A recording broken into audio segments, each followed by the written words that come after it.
Break के बाद स्वागत है आपका। आम चुनाव के ऐलान के साथ ही आपस में गठबंधन करने वाली विभिन्न पार्टियों के बीच सीटों के बंटवारे को लेकर खींचतान मची हुई है।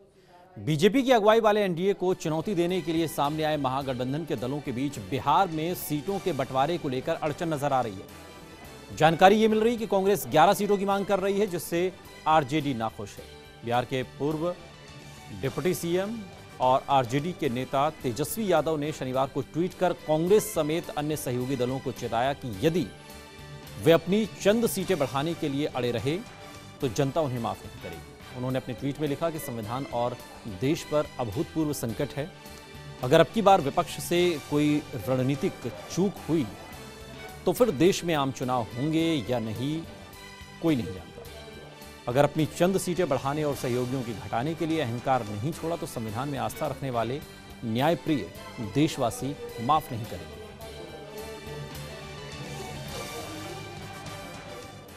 महागठबंधन को लेकर पक्ष विपक्ष में बयानबाजी तेज हो गई है और आरोप प्रत्यारोप का जो दौर है वो छिड़ गया है। सही देखिए, जहाँ तक बिहार का सवाल है, पिछली बार 2014 में दो पार्टियों का गठबंधन था, आरजेडी और कांग्रेस। इस बार उसमें कई नई पार्टियां जुड़ी हैं, कई नए साथी लोग आए हैं।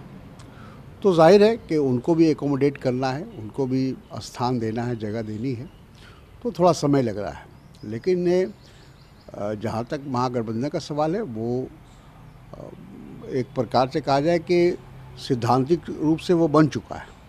सिर्फ सीट एडजस्टमेंट बाकी है और वो मुझे लगता है कि आज से कल तक पूरा हो जाए। आज की तारीख में प्रधानमंत्री मोदी जी को गाली देने की जो ये फिसड्डी हैं, कबड्डी कर रहे हैं।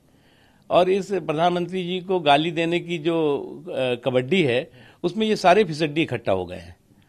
लेकिन इतना एक बात समझ लेना चाहिए, जितना प्रधानमंत्री नरेंद्र मोदी जी को, जितना एक मजबूत नेता को, एक ऐसे जनता के समर्पित, जनता के सरोकार को समर्पित नेता मोदी जी को गाली दोगे, उतना ही जनता उनको प्यार करेगी।